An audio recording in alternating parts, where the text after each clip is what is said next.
묵상 범위를 보면요, 좀 수정을 할게요. 제가 지난번에 말씀을 드렸어야 되는데 못 드렸습니다. 31페이지. 그럼 31페이지 보시기 바랍니다. 31페이지 보면은 묵상 범위가 있는데 31페이지 누가복음 4장 14절 15절 이렇게 해놨잖아요. 근데 14절에서 30절까지 해당됩니다. 누가복음 4장 14절에서 30절까지가 공생의 1년차 두 번째 사건이 기록되어 있습니다. 그 다음에 42페이지 보면 묵상 범위 보면은 그럼 누가복음 4장 16에 30절은 빼야 되겠죠. 앞에 갔으니까. 그래서 누가복음 4장 16, 30절은 1년차 두 번째 말씀이라는 거예요. 그래서 그걸 삭제해 주면 됩니다. 앞에 하니까. 네.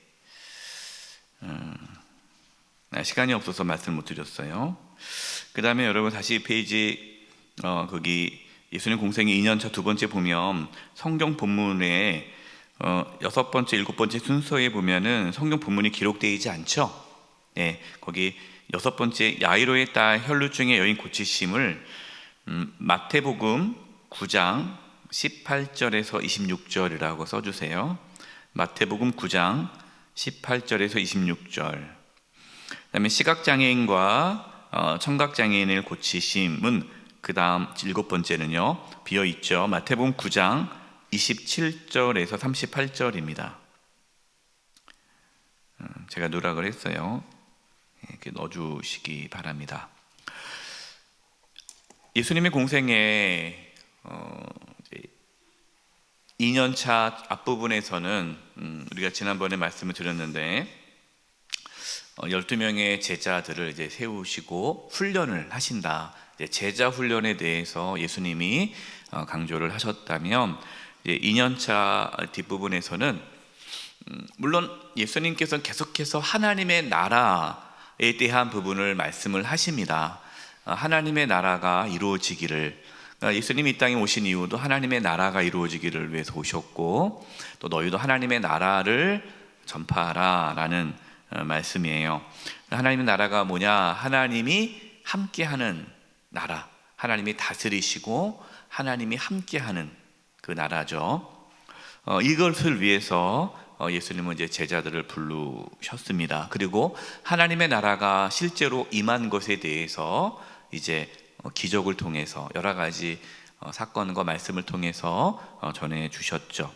그리고 오늘 이제 공생의 2년차 두 번째는 그 제자들을 이제는 파송하십니다. 예수님께서 가르치신 다음에 그걸 끝나는 것이 아니라 파송, 세상으로 보내시죠. 보내서 하나님의 나라가 임할 수 있도록 이제 권면을 합니다. 우리는 이제 이러한 사건들을 보면서 예수님의 관심, 그리고 우리가 어떤 방향으로 신앙생활을 해야 될 것인가에 대한 부분을 고민을 하게 되죠.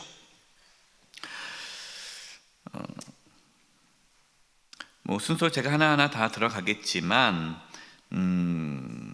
여기서 제가 여기서 나누지 않은 부분은 마지막 10번째 부분입니다. 세례 요한의 투옥과 죽음, 이 부분이 이제 2년차 때 부분이 있는데요. 헤롯 왕이, 정확히 말하면 헤롯 안티파스죠. 헤롯 안티파스 왕이 동생의 아내를 이제 아내로 맞이하게 되죠. 그것에 대해서 이제 세례 요한이 잘못됐다라고 말을 하면서 이제 감옥에 갇히게 됩니다. 근데 헤롯 왕은요, 세례 요한이 전하는 그 말을 듣고 번민을 합니다. 늘 괴롭죠. 마음에 찔림을 받아요. 그러면서도 달게 받는다라고 말씀하고 있어요. 그러니까 세례 요한이 전한 말씀을 듣고 마음이 찔리지만 막 화가 나서 죽여야겠다는 것이 아니라 그래, 내가 그렇게 살면 안 되지 라는 뭔가 하나님 말씀을 듣고 찔림을 받고 그것이 은혜가 됐다라는 거예요. 달게 받았다라는 것은 은혜가 됐다는 거예요. 참 여기까지 좋죠. 그러면 그 다음에 뭐가 나타나야 돼요? 삶에 변화가 나타나야 되잖아요. 근데 뭘로 끝납니까? 은혜 받은 것으로 끝나요. 저는 이 말씀을 묵상하면서 우리의 삶도 그러지 않은가. 우리가 하나님 말씀을 들을 때에 그냥 마음에 찔려요. 그리고 달게 받아요. 그래, 내가 그렇게 살면 안 되지. 아멘. 은혜 받았습니다 하고 나가면은 그냥 똑같이 사는 거예요. 이게 세례 요한이 그런 이 헤롯 왕이 그러한 삶을 살죠. 그래서 이제 잔치를 벌입니다. 생일 잔치날 그 헤로디아, 그러니까 동생의 부인인 를 결혼하지 않습니까? 그 아내가 헤로디아예요. 헤로디아 딸이 춤을 추잖아요. 그래서 왕이 너무 좋아서 내 소원을 들어주겠다 하니까 헤로디아 딸이 엄마한테 가서 얘기하죠. 왕께서 소원을 얘기하라는데 뭐 할까요? 그러니까 이 헤로디아가 뭘 부탁합니까? 세례 요한의 머리를 달라고 해라. 무서운 여자죠. 근데 그를 달라고 합니다. 그러니까 왕이 체면이 있죠. 본인이 앞에서 다 준다고 했는데, 그래서 어쩔 수 없이 이렇게 세례 요한을 목에 베어서 헤로디아 딸에게 줍니다. 그 내용을 보면 헤롯 왕은 하나님 말씀을 달게 받고 은혜 받았지만 또 자신의 어떤 상황에 따라서는 하나님 말씀에 순종하지 않는 그러한 모습들을 보게 되죠.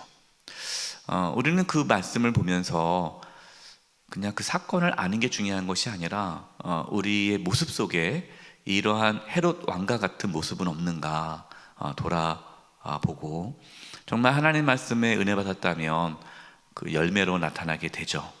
이 부분에 대해서 예수님께서 오늘 공생 2년차 두 번째에서도 계속해서 말씀하십니다. 자, 첫 번째, 이제 예수님께서 귀신을 내쫓았습니다. 그러자 이 종교 지도자들이 뭐라고 얘기를 하죠? 예수님이 바알세불, 귀신의 우두머리를 힘입어 귀신을 내쫓았다라고 말을 해요. 여러분, 이게 말이 될까요? 안 될까요? 말이 안 되죠. 아니, 귀신의 왕이 왜 귀신을 내쫓습니까? 그건 말이 안 되잖아요. 같은 편인데. 그래서 예수님께서 말하는 거예요. 그거는 말도 안 되지 않느냐. 어떻게 그렇게 자기들끼리 싸워서 그렇게 하겠냐. 그럼 그 나라가 무너지지 않겠냐. 그러니까 모순적인 말을 하는 거예요. 왜냐하면 귀신이 떠나가는 걸 보이니까 이 종교 지도자들은 그걸 인정하고 싶지 않은 거예요. 그러니까 예수님이 하나님의 능력으로 귀신을 내쫓았다는 것을 받아들이고 싶지 않으니까 그냥 억지로 해석을 하는 것이죠. 그러면서 예수님께서 넘겨주시면요, 43페이지 마태복음 12장 28절에 이렇게 말씀합니다. 그러나 내가 하나님의 성령을 힘입어 귀신을 쫓아낸 것이면 하나님의 나라가 이미 너희에게 임하였느니라. 여기서도 하나님의 나라에 대해서 말씀하시죠. 하나님의 나라는 하나님의 통치, 다스림이죠. 그럼 예수님이 오심으로 하나님의 나라가 임하는 거예요. 하나님의 통치가, 다스림이. 그 전까지, 예수님이 오기 전까지 우리는 누구의 지배를 받았습니까? 사탄, 마귀의 지배를 받았죠. 예수님이 오심으로 이제 하나님의 나라가 임함으로 하나님이 다스리는 때가 오게 된 거죠. 여러분, 그렇기 때문에 우리는요, 둘 중에 하나입니다. 둘 중에 하나. 하나는 사탄의 지배를 받든지 아니면 하나님의 지배를 받든지, 중간은 없어요. 하나님의 지배를 받든지 사탄의 지배를 받든지. 예수님이 오심으로 하나님 나라가 임한 겁니다. 예수님이 하나님의 성령으로 귀신을 내쫓았다면 그러면 귀신이 떠나간 거잖아요. 그럼 귀신이 떠나갔으면 하나님이 다스린 거죠. 하나님의 나라가 이미 너에게 임했다라는 거죠.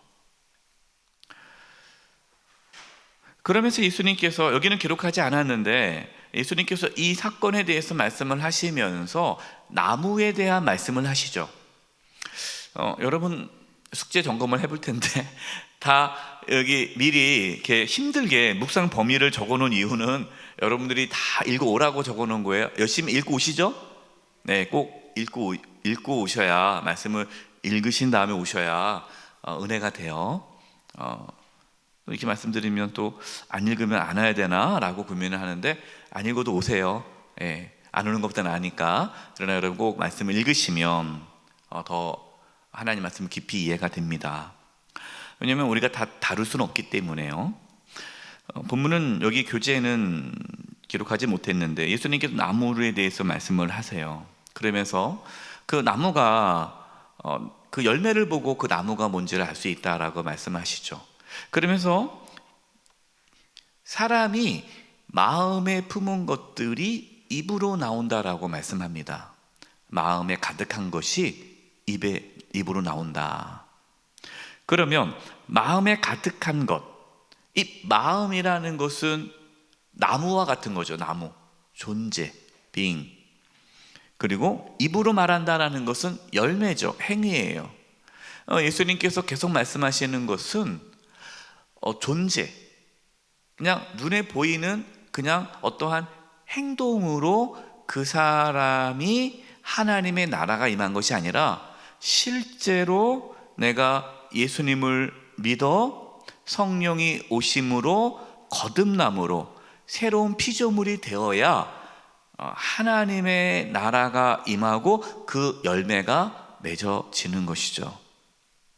이 부분에 대해서 예수님은 계속해서 말씀하십니다. 그러니까 우리의 관심도 그냥 눈에 보이는 행위가 아니라 우리의 존재, 내면, 마음의 변화를 받아 하나님께서 기뻐하시고 온전한 뜻이 무엇인지 분별하도록 하라라는 로마서 12장 말씀을 우리는 잘 기억을 해야 되겠죠. 두 번째, 요나의 표적입니다. 마태복음 12장 38, 39절. 이제 처음으로 예수님께서 이 요나의 표적에 대한 말씀을 하십니다. 그때 서기관과 바리새인 중에 몇 사람이 말하되 선생님이 우리에게 표적을 보여주시기 원하나이다. 표적을 보여달래요. 정말 당신이 하나님께서 보내주신 메시아 맞다면, 구원자가 맞다면, 그리스도가 맞다면 우리가 알 수 있는 표적을 달라는 거죠. 여러분 지금 예수님이 표적을 보여줬습니까? 안 보여줬습니까? 엄청 많이 보여줬잖아요. 엄청나게 많이 보여줬는데 또 보여달라는 거예요. 이 말은 이 서기관과 바리새인들은 표적을 보여달라는 것이 아니라 믿고 싶지 않다는 거죠. 이런 분들이 있어요. 전도하다 보면은 하나님이 눈으로 보여야 믿지, 아니면은 이거 뭔가 기적을 보여주라고, 하나님이 살아계신 기적을 보여달라고. 보여줘도요 안 믿어요. 그분은. 꼭 그런 분 있잖아요. 이번에 이것만 잘 해결되면 제가 열심히 교회 나오겠습니다. 여러분 한번 전도해 보세요. 그런 분들 있어요. 어려울 때 이거 해결되면 제가 이제부터 교회 열심히 다니겠다고. 근데 해결됐습니다. 교회 나옵니까? 안 나옵니까? 안 나와요. 그걸로는 안 되는 거죠. 종교 지도자들은 믿기를 거부하는 겁니다. 표적을 보여달라는 거예요. 그러니까 예수님께서는 말씀하신 거예요. 표적 보여줄 게 없다. 이 말은 표적을 통해서 믿음이 생기지 않는다는 거예요. 어떤 분들은 자꾸만 표적, 눈에 보이는 거, 기적, 이걸 통해서 신앙생활 하시는 분들이 있어요. 하나님 말씀이 아니라 뭔가 이러한 하나님의 어떤 능력, 체험, 환상, 꿈, 여러분 그런 거에 집중해서 신앙생활 하시는 분들은요 온전한 믿음을 갖기가 어려워요. 예수님께서 보여주는 표적은 뭐라고 말씀합니까? 예수께서 대답하여 이르시되 악하고 음란한 세대가 표적을 구하나 나는 선지자 요나의 표적밖에는 보일 표적이 없느니라. 요나의 표적을 보여준다는 겁니다. 여러분 요나의 표적이 뭡니까?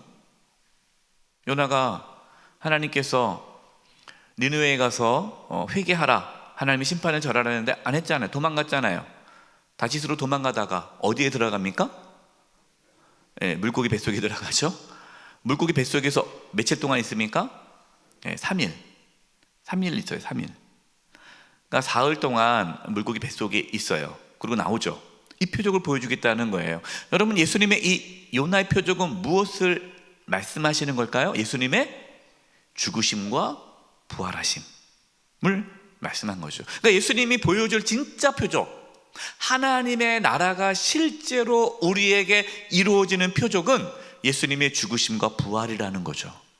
이 부분에 대해서 예수님이 처음으로 이제 말씀하기 시작합니다. 그 전까지는 말씀을 안 하셨어요. 왜냐하면 예수님의 죽으심과 부활에 대해서 이해를 할 수가 없으니까. 그 당시만 해도 제자들도 그렇고 많은 사람들이 예수님을 따라다닙니다. 수많은 사람들이 예수님을 따라다녀요. 근데 예수님을 따라다니는 이유가 뭡니까? 예수님이 메시아라고 생각하는데 그 메시아는 죄에서 구원할 메시아가 아니라 이스라엘을 로마의 압제로부터 해방해주는 정치적인 메시아로 생각한 거죠. 아직 그들은 복음을 아무리 예수님 말씀하셔도 이해하지 못했습니다.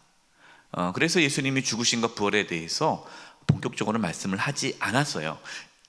2년차 하반기부터 요나의 표적에 대한 말씀을 하시면서 예수님의 죽으심과 부활에 대한 메시지가 이제 나오기 시작하죠.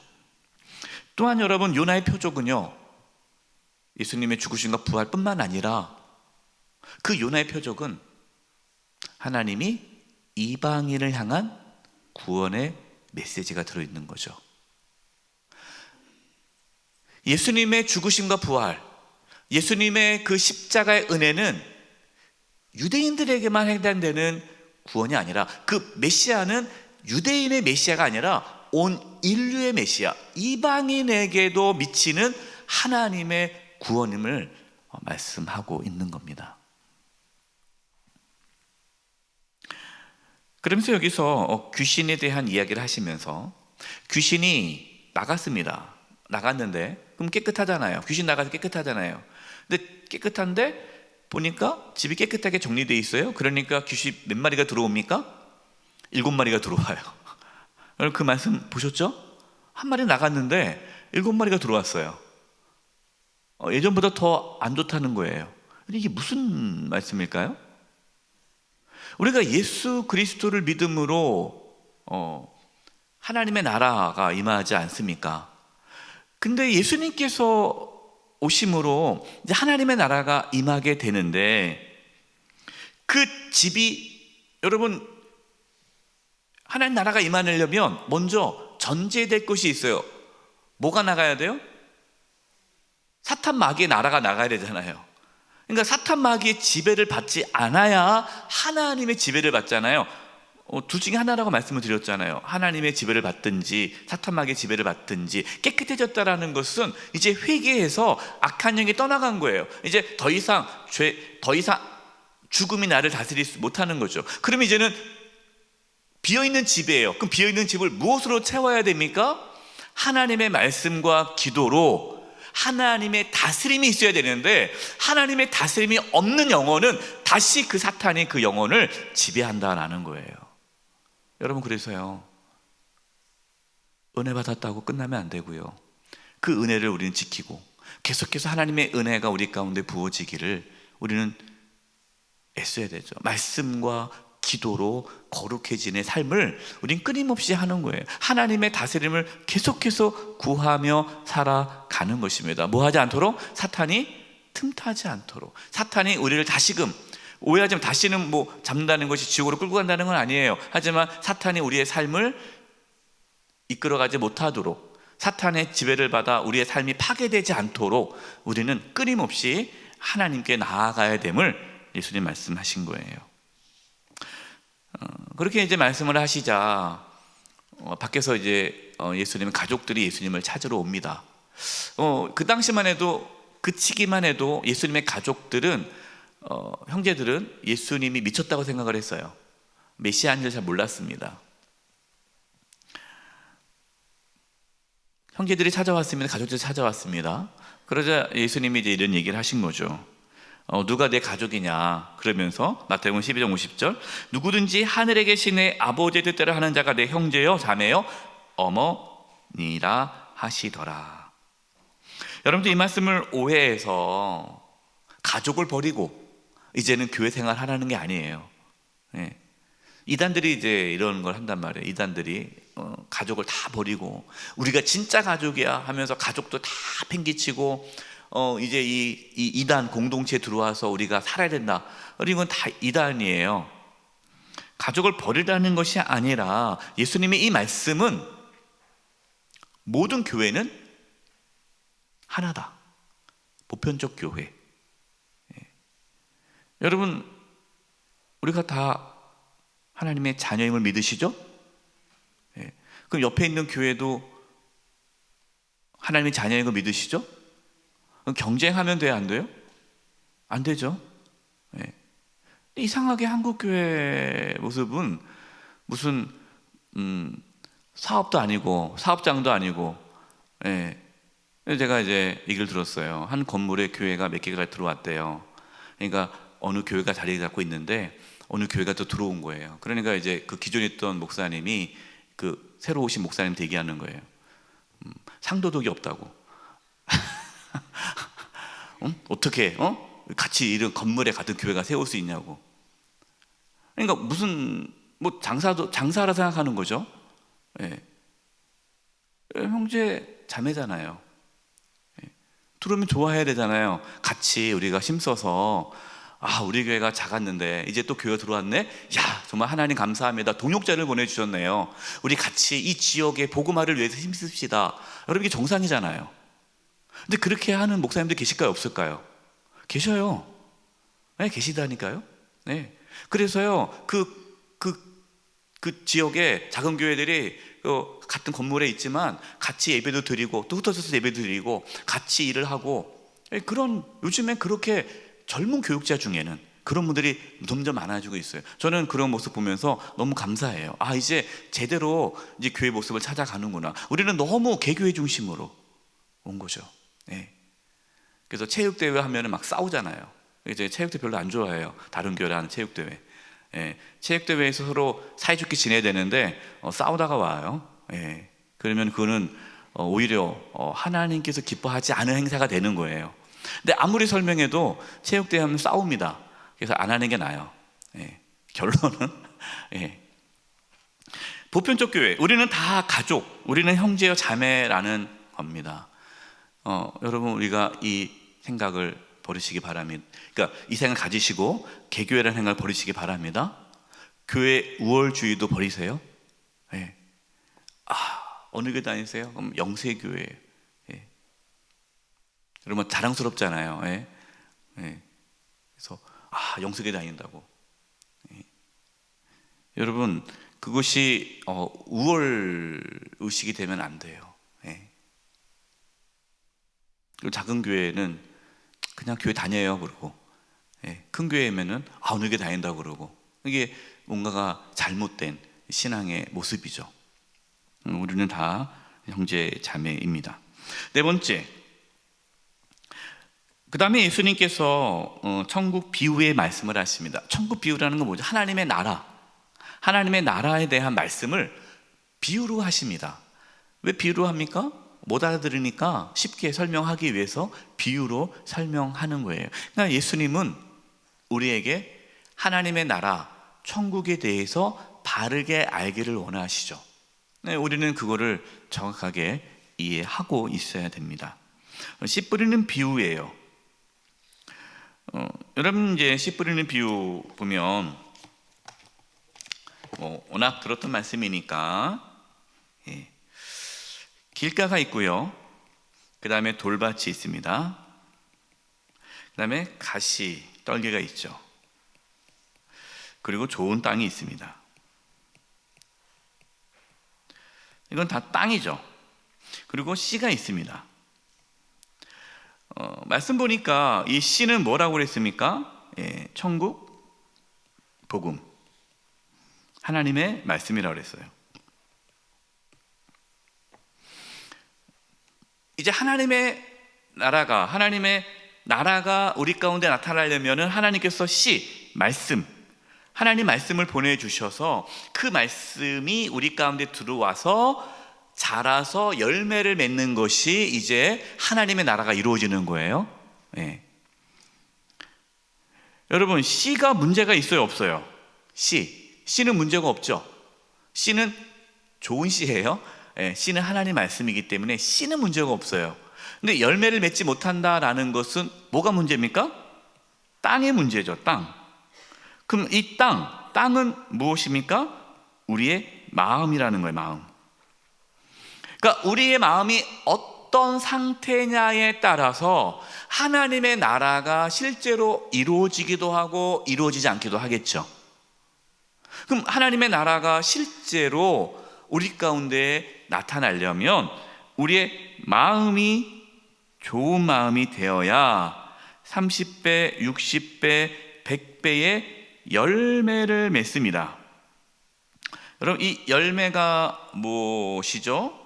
예, 하나님의 나라가 이루어지는 거죠. 그리고 이 열매를 우리는 쉽게 변화라고 말을 합니다. 그전에는 하나님의 다스림을 안 받았는데 우리의 가정과 직장과 삶에 하나님의 다스림이 실제로 있다 보면 변화가 나타나겠죠. 열매가 나타나겠죠. 그전에는 막 이기적이던 사람이 사랑을 하게 되고 막 그냥 쉽게 화를 확 냈던 사람들은 화를 안 내게 되고 부드럽게 되고 온유하게 되고 완전 사람이 달라진단 말이에요. 그 사람에게 하나님 나라가 임한 거니까 열매가 나타난다는 거예요. 우리 마음에 따라서. 근데 이 차이가 이제 예수님께서 말씀하시는 겁니다. 하나님의 나라가 너희에게 임한다. 내가 너희들에게 하나님의 나라를 전파한다. 내가 말씀을 전한다. 그러나 너희들의 마음에 따라서 어떤 사람에게는 하나님 나라가 임하지만 어떤 사람은 하나님 나라가 임하지 않는다.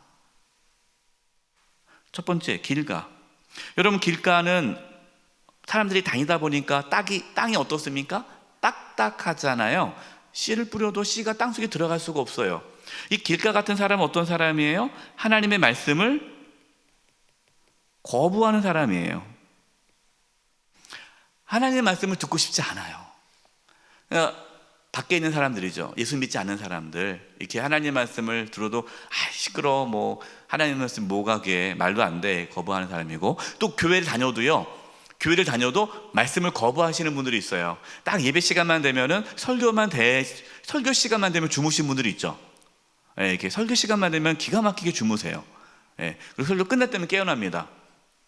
왜 그래요? 듣기를 거부하는 거죠. 듣고 싶지 않은 거예요. 안 들어도 괜찮으니까. 그냥 별로 관심이 없어요. 예. 사모하지를 않아요. 이 길가라는 것은, 받아들이지 않는다는 것은, 밀어낸다는 건 뭐예요? 사모함이 없는 거죠. 예. 그러니까 졸리면 그냥 조는 거예요. 내가 다음엔 안 졸아야지 라는 생각이 없어요. 예. 자, 돌밭은요? 돌밭은 처음엔 들어갑니다. 들어가서 뭔가 자라는 것 같은데 뿌리를 내리지 못해요. 뿌리를 내리지 못해서 자라지를 못합니다. 말씀을 듣습니다. 들을 때 아멘, 말씀 좋네. 그리고 그냥 그걸로 끝나는 거예요. 그 말씀이 정말 내 삶에 들어오기를 원치 않아요. 부담스러워요. 그냥 말씀 듣고 은혜 받고 끝. 좋은 말씀 들었네. 끝. 이 말씀을 내가 어떻게 살아낼까? 하나님, 이 말씀이 내 삶에 변화가 되게 해주세요 라는 건 없고, 그냥 말씀 아는 거로서 끝. 이분은 이제 예배 시간 주무시진 않죠. 그 다음에 가시떨기는 뭡니까? 말씀을 들어요. 예, 은혜 받았어요. 예. 그런데 현실은 너무 힘들어. 현실을 보니까 너무 힘들어. 그러니까 세상의 염려와 근심과 또 돈이 너무 좋아. 세상에 욕심이 너무 많다 보니까 이것 때문에 하나님의 나라가 자라나지 못하는 거예요. 열매가 맺어지지 못하는 거예요. 그냥 흐지부지 되는 거죠.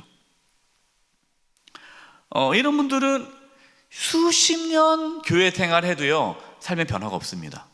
네, 똑같아요. 그러니까 이런 말 듣죠. 당신은 어떻게 교회를 20년 다녀도 똑같아? 네, 그거는 이제 요 상태예요. 네. 이제 이런 분들도 그래요. 뭐 교회 다녀봐도 별거 없네 라고 하는 분이죠. 네.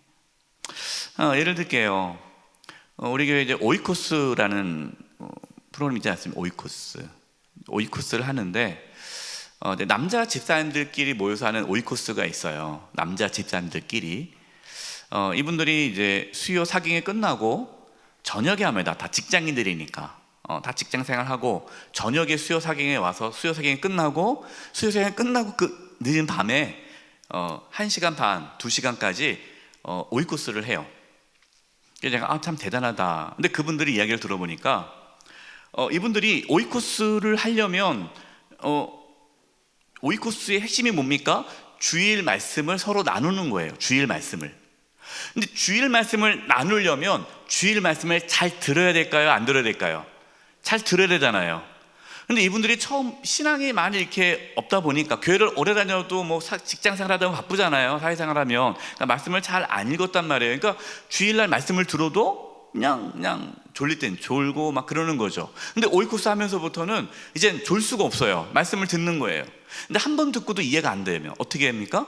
2-3번 듣는 거예요. 주중에 2-3번. 주일날 듣고 또 직장 갈 때도 듣고 또 듣고 2-3번 들으면서 이 말씀에 대해서 받아들이기 시작하는 거예요. 그리고 그 받고 은혜 받고 내가 결단한 내용들을 모여서 나누는 거예요. 그러니까 그전엔 길가였습니다. 돌밭이었습니다. 가시떨기였습니다. 근데 오이코스를 통해서 뭐가 시작되는 거예요? 좋은 땅이 되는 거죠. 좋은 땅. 이 마음이 변한다는 거예요. 좋은 땅.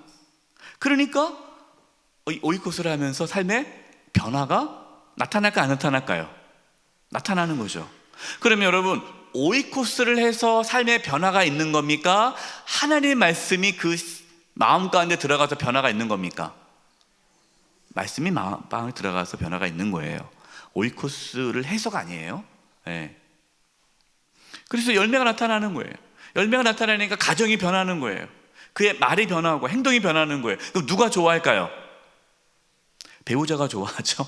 아내들이 너무 좋아해요. 그래서 당신 꼭 오이코스 하시라고 계속해서 네.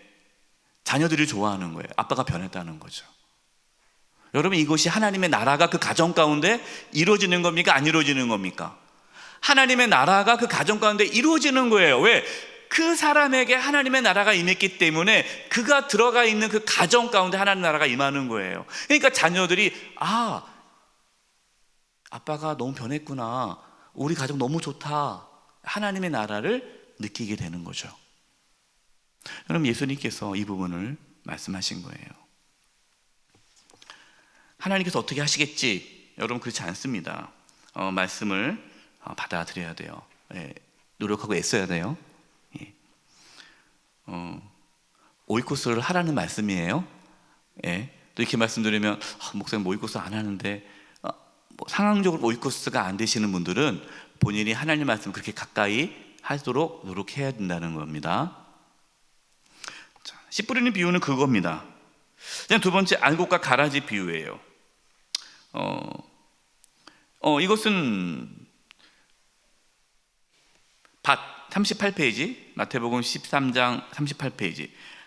밭은 세상이요, 좋은 씨는 천국의 아들이요, 가라지는 악한 자들의 아들이요, 가라지를 뿌린 원수는 마귀요, 추수 때는 세상 끝이요, 추수꾼은 천사들이니. 자, 알곡과 가라지가 있습니다.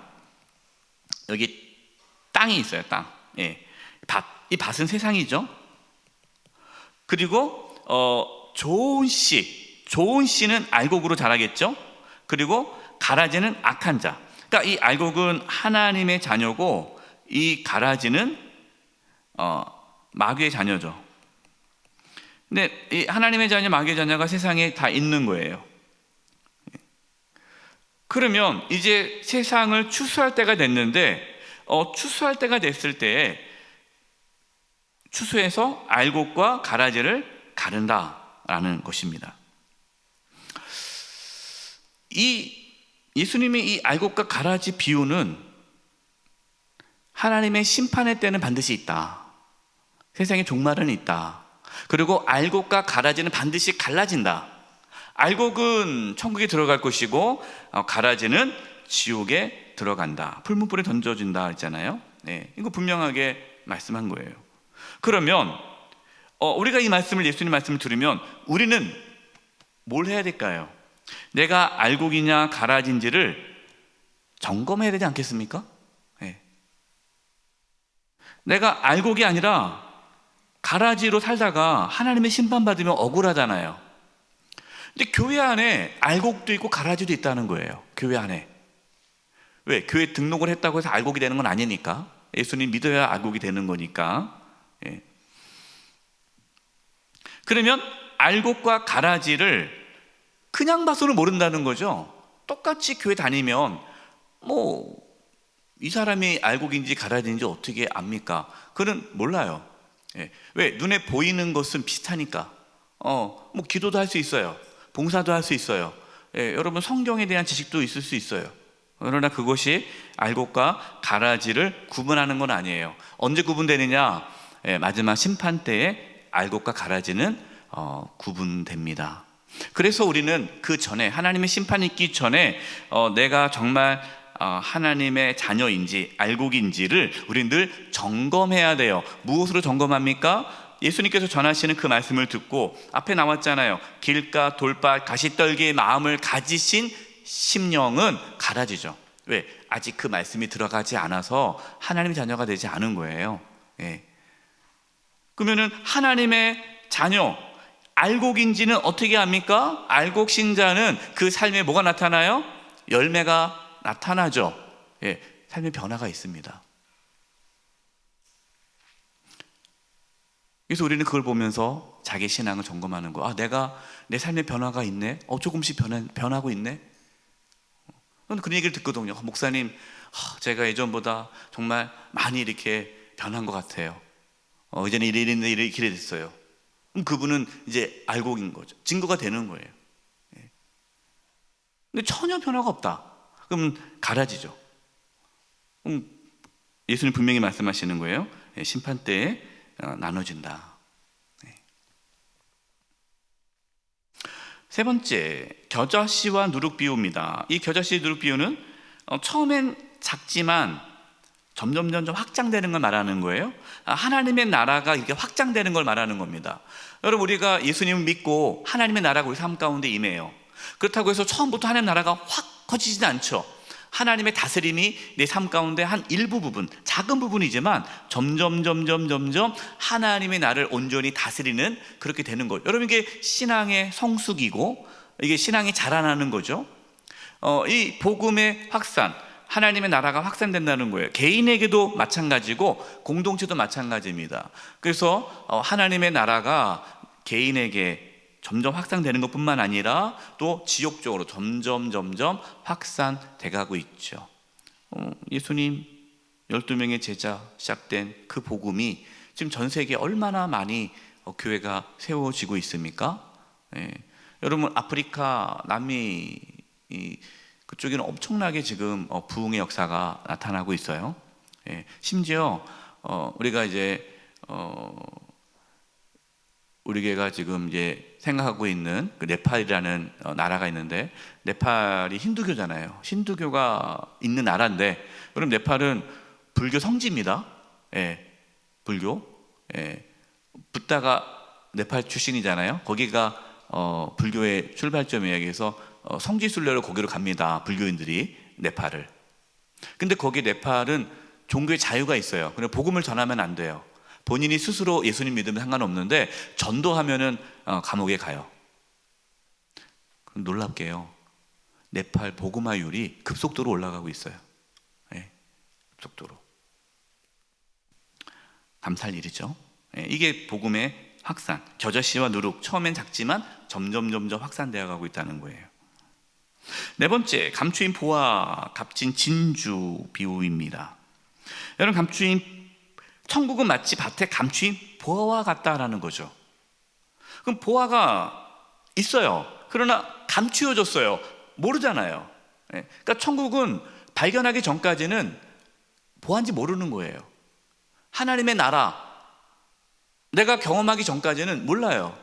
그래서 아무리 예수님께서 하나님의 나라를 이루기 위해 오셨다 해도, 목사님, 목에 나라랑 무슨 관계 있어요? 저는 복권 당첨됐으면 좋겠는데, 예수님 믿고 복권 당첨됐다. 나에게 이게 복음인데, 하나님 나라가 그 나라랑 무슨 상관이 있어요? 모르니까. 하나님 나라가 모르는 거예요. 이 보안지도 감추어졌기 때문에. 그런데 이것이 발견됐어요. 하나님의 나라를 경험하게 되면 보화라는 걸 알게 되죠. 그럼 어떻게 된다는 거예요? 내 모든 것을 다 바쳐서 그 밭에 산다는 거죠. 여러분, 우리가 천국, 하나님의 나라를 알게 되면 우리의 삶이 180도 바뀝니다. 하나님의 나라보다 소중한 게 없어요. 천국보다 소중한 게 없지요. 예. 구원의 은혜보다 귀한 게 뭐가 있겠어요? 성도님 중에도 이런 분이 있어요. 예. 목사님, 내 삶은 왜 이렇게 힘들까요? 나는 왜 되는 것도 없을까요? 나에게는 왜 하나님의 은혜가 없을까요? 남들은 다 잘 살고, 남들은 평안하고, 아프지도 않고, 건강하고, 돈도 잘 벌고 하는데 내 삶을 왜 이렇게 힘들까요? 그분은 뭘 못 발견한 거예요? 보화를 발견하지 못한 거예요. 보화를 발견하지 못하니까 세상의 것들이 보화인 거예요. 그러니까 세상의 것들이 없으면 나는 아무것도 없는 거예요. 근데 여러분, 우리는 보화가 있잖아요. 우리는 천국이 있잖아요. 하나님의 나라가 있잖아요. 그것을 소유한 자는 그 어떠한 것도 부럽지가 않은 거예요. 저와 여러분 가운데 이 은혜가 있기를 바랍니다. 보화를 발견할 수 있는 그 은혜가 있기를 바라요. 네. 값진 진주도 마찬가지죠. 물고기 비유를 합니다. 그물 비유. 여기 나오죠. 물고기가 잡혔는데 좋은 물고기는 그릇에 담고 못된 물고기는 버린다. 이 못된 물고기, 이게 알곡과 가라지 비유예요. 예. 여러분, 우리는 분명히 알아야 돼요. 하나님의 심판은 반드시 있고요, 알곡과 가라지는 반드시 나눕니다. 그렇기 때문에 하나님의 심판이 임하기 전까지 우리는 진짜 우리 가운데 하나님의 나라가 임했는지에 대한 신앙의 점검과 확신이 필요하죠. 네, 복음을 경험해야 돼요. 그때 가서 후회하고 울며 이를 갈면 안 되겠죠. 예, 제 기도 제목은 그거예요. 우리 영세기 모든 성도님들이 다 알곡 신앙으로 자라서 다 천국 가는 거, 제가 그게 소망입니다. 예. 천국 갔는데 안 보이면 어떡하겠어요. 예, 얼마나 속상해요. 예, 평상시에도 교회 잘 안 나와서 속상했는데 천국에 갈 줄 알았는데 안 계시면 또 얼마나 속상해요. 예. 여러분, 우리가 서로 권면해서 정말 예수님을 잘 믿을 수 있도록 해야 돼요.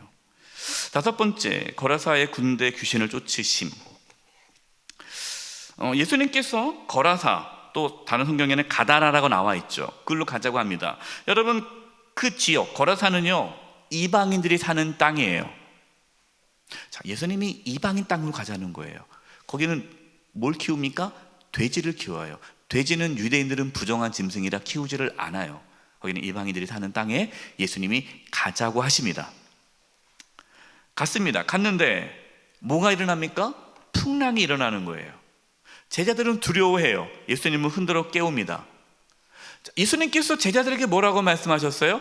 저쪽으로 건너가자라고 말씀하셨어요. 예수님께서 건너가자라고 말씀하셨으면 건너갈 수 있는 거예요, 없는 거예요? 있는 거죠.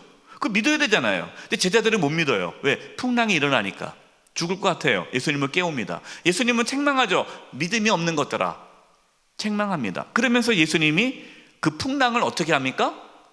꾸짖는다고 합니다. 꾸짖어요. 이상하죠. 그럼 풍랑은 자연적인 자연현상인데 이게 마치 인격체인 것처럼 왜 꾸짖습니까? 지금 풍랑을 누가 일으키고 있는 거예요? 마귀가 일으키고 있는 거죠. 왜요? 못 건너오게 하려고. 왜 못 건너옵니까? 그 이방인 땅엔 마귀가 다스리고 있는 거예요. 하나님의 나라가 임하지 않았죠. 마귀, 귀신이 다스리고 있는 나라예요. 그 나라에 오지 못하도록 방해를 하는 거죠. 이것을 볼 수 있어야 되는데 제자들은 이 영적인 눈이 어두우니까 모르는 거예요. 풍랑 앞에 두려움에 빠져 예수님은 흔듭니다. 예수님은 책망하시고 제자들이 믿음 없음 책망하시고 그 바람을 꾸짖습니다. 바람아 잠잠하라. 잠잠해져 버렸어요. 하나님의 나라가 이제 임하기 시작하는 거죠.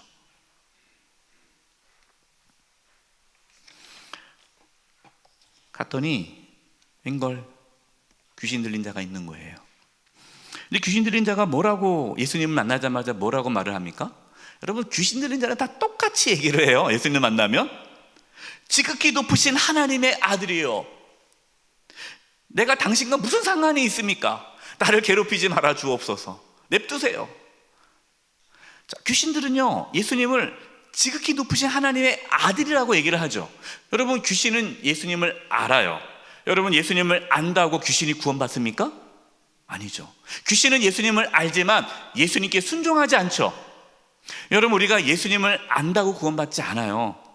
예수님이 하나님의 아들입니다, 예수님이 나의 구원자십니다, 주님이십니다, 알아요.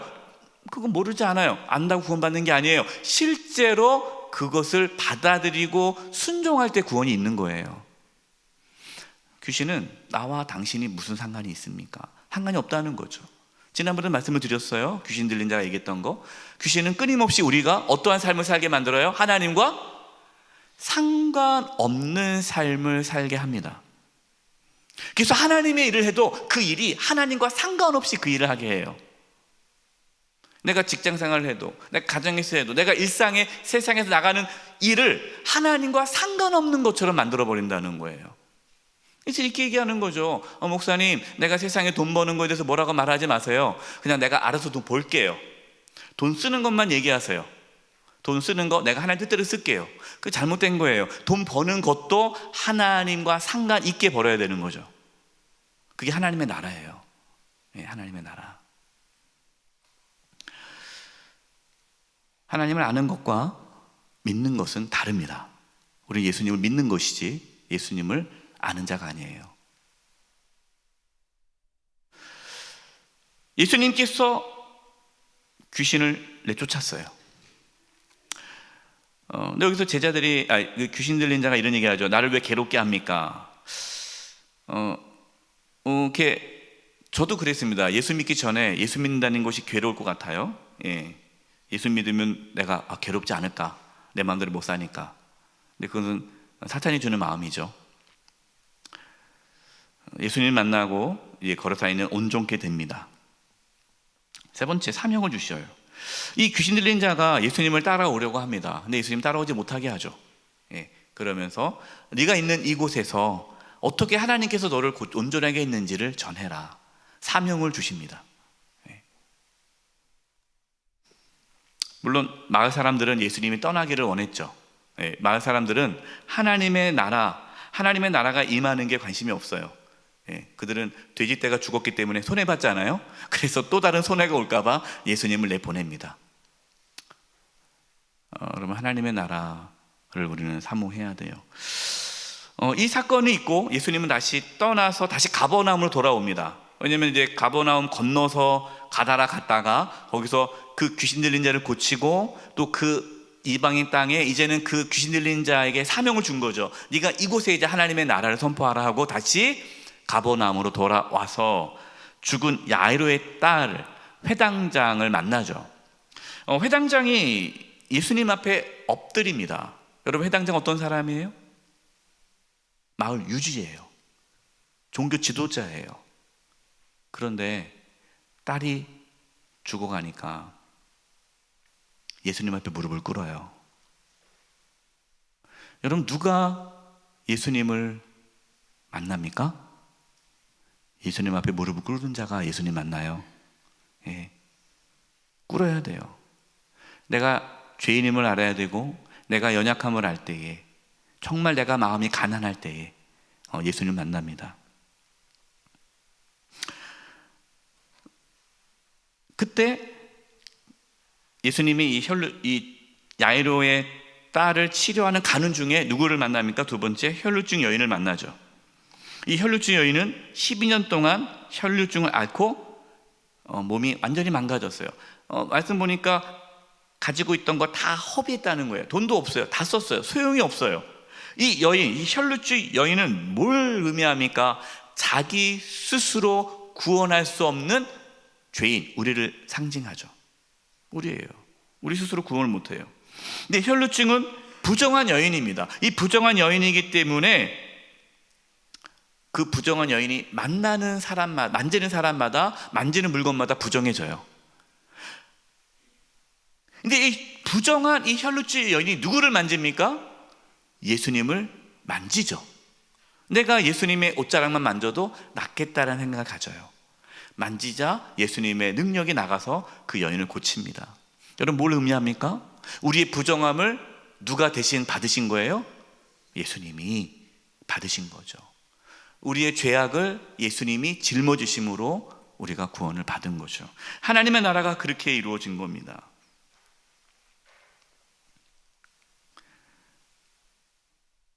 근데 수많은 사람들이 예수님을 둘러쌌지만 그 수많은 사람들은 예수님의 능력 경험하지 못했어요. 이 혈루증 여인만이 예수님의 능력을 경험합니다. 여러분, 구원 마찬가지예요. 하나님의 나라도 마찬가지입니다. 많은 사람이 교회 오죠. 많은 사람이 예수님 믿는다고 합니다. 하지만 진짜 예수님 믿고 하나님 나라가 임한 사람은 그렇게 많지 않아요.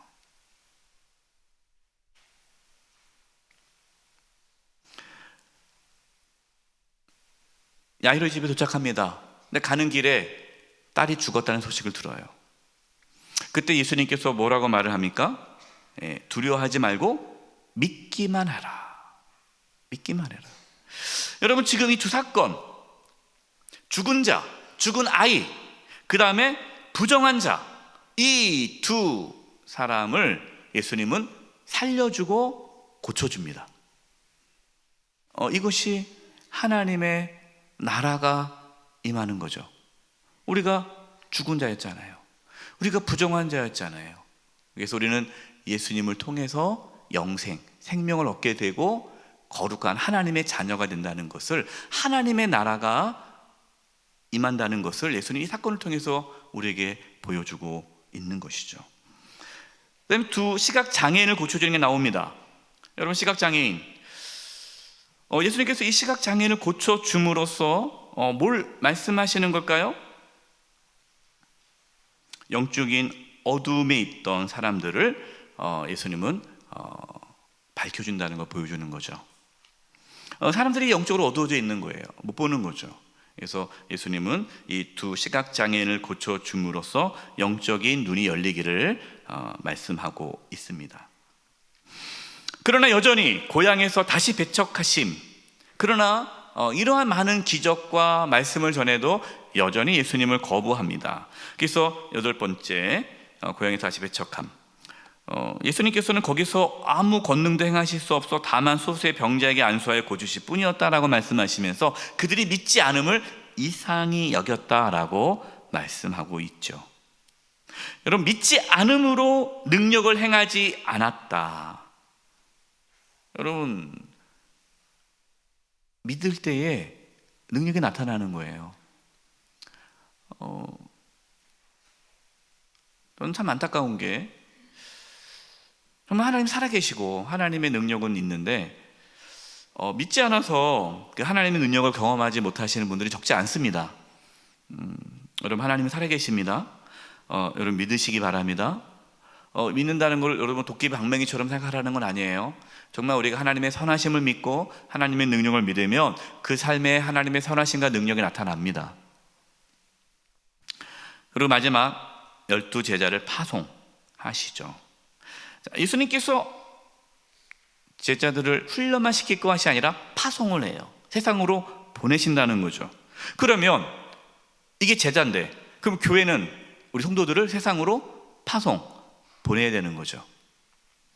그럼 보내서 뭐 하는 겁니까? 9장 1, 2절 보니까 하나님의 나라를 전파하며 앓는 자를 고치게 하려고 보내시며, 병든 자를 고쳐주고 하나님 나라를 전파하는 거예요. 하나님 나라가 이루어진 것이 눈에 나타나야 되잖아요.